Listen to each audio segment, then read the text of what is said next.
Ал балалар қанекей тапсырманы орындап болдыңдар ма? Жақсы. Ал аяғынан бастай берейік. Келе ғой.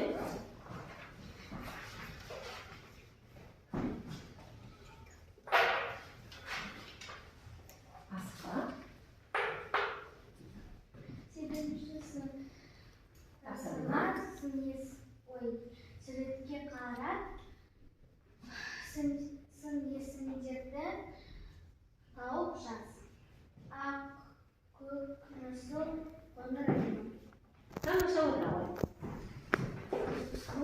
Келесі, кім тағы? Мансұр келе ғой.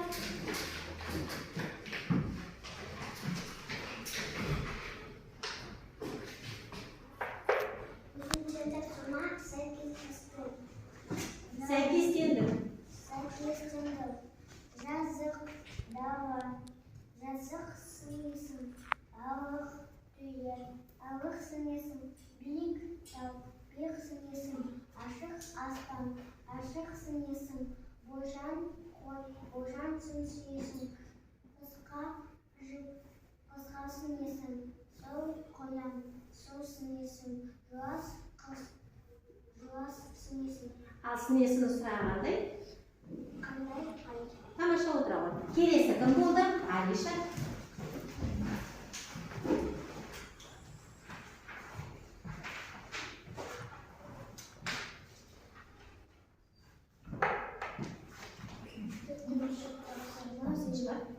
Берілген сөздер сөйлем құрам. Берілген сөздерге сөйлем құрам. Ал Сары жалқау сүйкімді. Маған әже сары доп сатып алды. Менің атам жалқау, менің ана сүйкімді.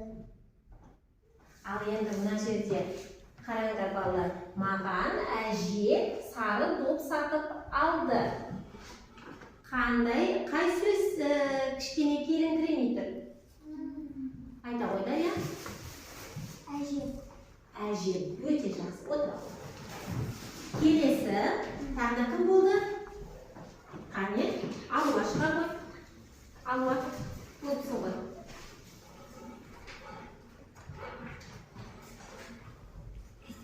Иә қойып.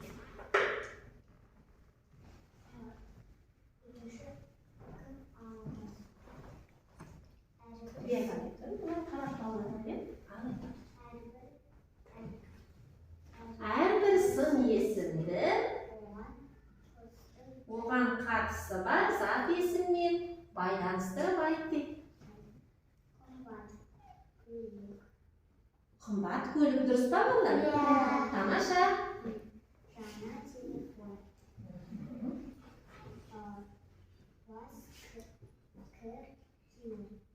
Жақсы. Ағай. Келсеңіз бе балалар? Келесі. Жақсы. Ағай. Ашы тәтті. Бұнда тәтті деген зат есім бе, әлде сын есім бе? Сұрақ қойшы тәтті деген сөзбен. Тәттіге сұрақ қойшы. Қандай? Онда ол не болады? Сын есім болады. Ашы тәтті. Ашыға тәтті сөзі қандай мағынада сөз болады? Мағыналары қандай болады? Антоним дұрыс айтасың, қарама-қарсы мағынадағы сөз. Ал ашыға қандай зат есімді байланыстырып айтуға болады? Ашы не болуы мүмкін?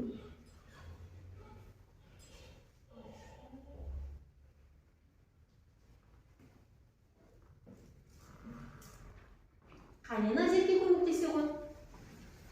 Ашы не болуы мүмкін? Дархан айта ғой.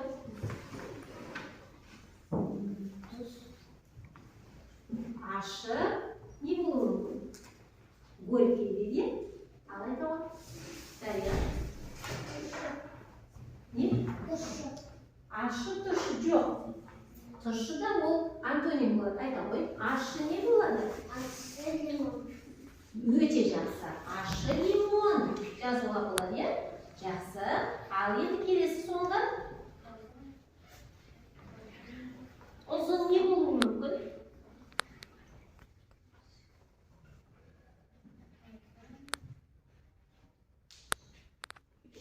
Не болуы мүмкін ұзын? Назерке көмектесе ғой. Ұзын не болуы мүмкін? Тамаша, отыра ғой. Келесі, тағы да дархан шыға ғой.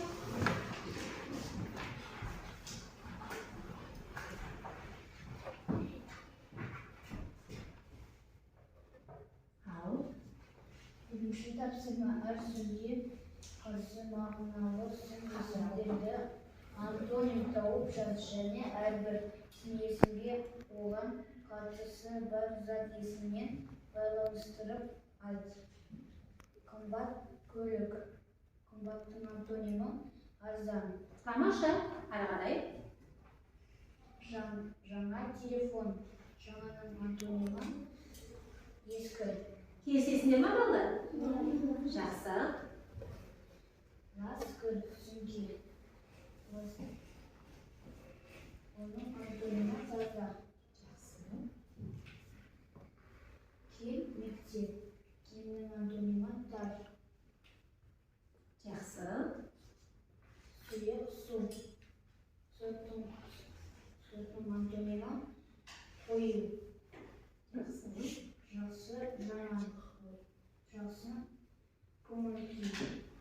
Жақсының антонимі тәтті. Жақсының антонимі балалар тәтті ма? Қайсы? Жаман. Өте жақсы. Ащы тұз. Ащының антонимі тәтті. Жақсы. Азын ағаш. Азының антонимі қысқа. Отыра ғой. Келесі, тағы да бар ма? Айтатындар жоқ екен. Ал енді балалар жаңағы тапсырмаларын қорғаған балаларды бағалай қояйық. Бағалау таяқшаларын алыңдар. Бірінші бізге аяру айтты. Аярудың жауабын бағалаңдаршы. Неше қоямыз? 5 дейді, жартысы 4 дейді. Не себепті Дархан 5-ке қойырсың? Аяруға не себепті 5 қойға болады? Өйткені ол әрбір сұрағына жауап берді. Жауабы жақсы болды ма? Саған ұнады, иә, жауабы? Жақсы. Бәріміз онда аяруға 5 қоямыз, иә? Жақсы. Келесі, екінші тапсырма кімдікі болды? Мұхатан Мансұр. Ал қане? Бағалаймыз. Мұхатан Мансұрға неше қоямыз? 5 дейді. Ал Назерке не себепті 5 қойға кетті? Өйткені ода бір қатесі де болмады. Тамаша, жақсы. Ал Мариам.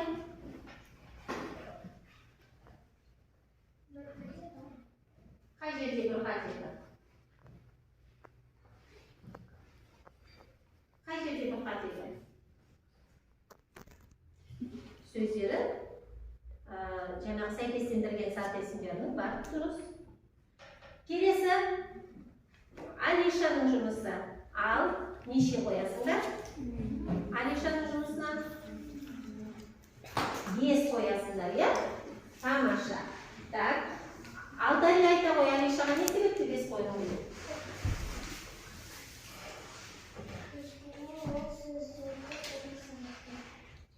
Сөздерді жақсы айтты, иә?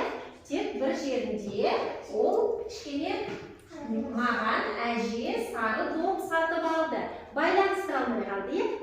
Әже деген сөзді. Әжем деп сен сөздің. Так, онда неше қоямыз Алишаға? Балалар, бір сұраққа 5 қоюға болады. Оның тапсырманы өте жақсы орындады. Жақсы, келесі.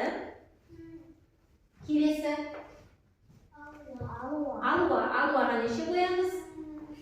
Алуа өзіне 4 қойып тұр. Қане? Ал кім айтады? Жартысы 4 дейді, жартысы 5 дейді. Ал да Мансұр айта қой. Не себепті алуаға 4 қоюға болады? Бейсенбай Мансұр. Алуаға не себепті 4 қоюға болады?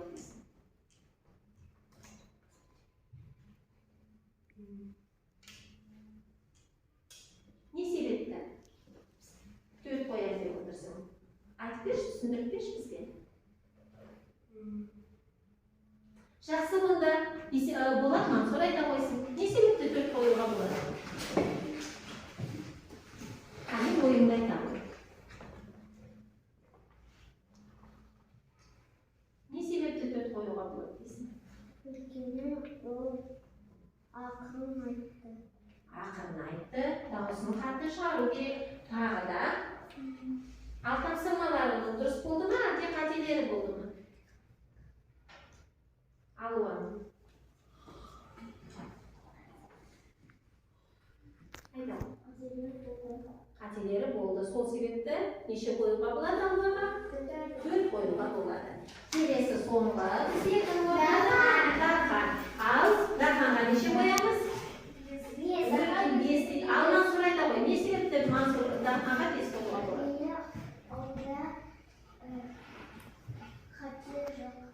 Онда қате жоқ. Жаңағы зат есімдердің қарама-қарсы мағыналас сөздерді айтып берді, антонимдарды. Сосын нені айтып берді? Зат есімдермен байланыстырып берді, тамаша. 5 қоямыз. Олай болса, балалар, сендер формативті бағалауды өз бағаларыңды қоя қойыңдар бағалау парақшасына. Ал мен қазір жақсы жаңағы орындаған балалардың бағаларын қоя қояйын. Бағаларын қойдық, енді жұлдызшаларын тарата қояйын.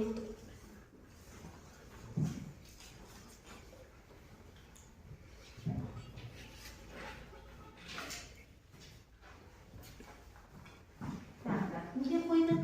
Дарханға 5 қойдық. Алишаға 5 қойдық.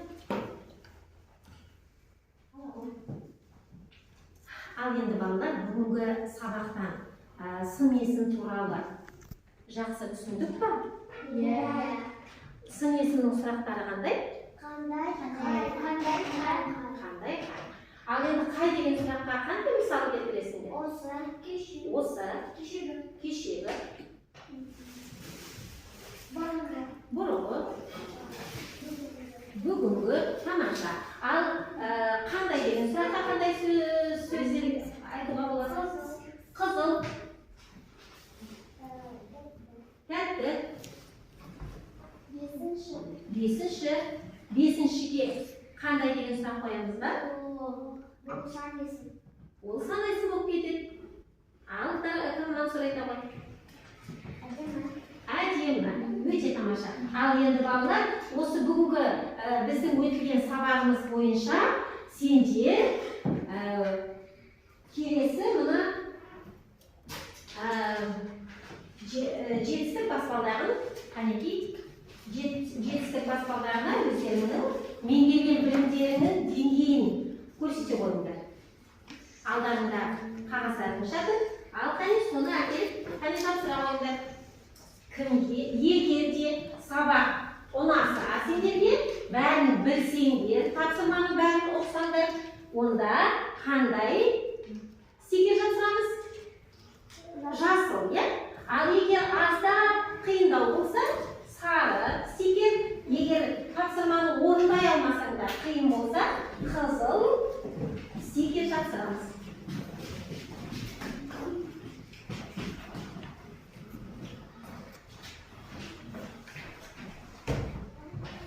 Қане келіп жапсыра қойыңдар.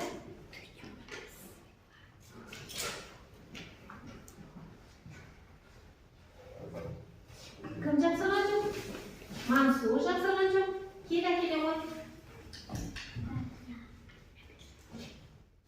Жақсы, кейбір балалар өздерінің ойларын жазып та үлгерді, өте тамаша. Маған сабақ ұнады, маған сабақ ұнады. Маған өте ұнады. Маған сабағым өте ұнады. Бұл жерде жапсырады. Тамаша. Маған сабақ ұнады дейді. Тамаша балалар. Осымен сабағымызды аяқтаймыз. Орнымызда тұра қояйық.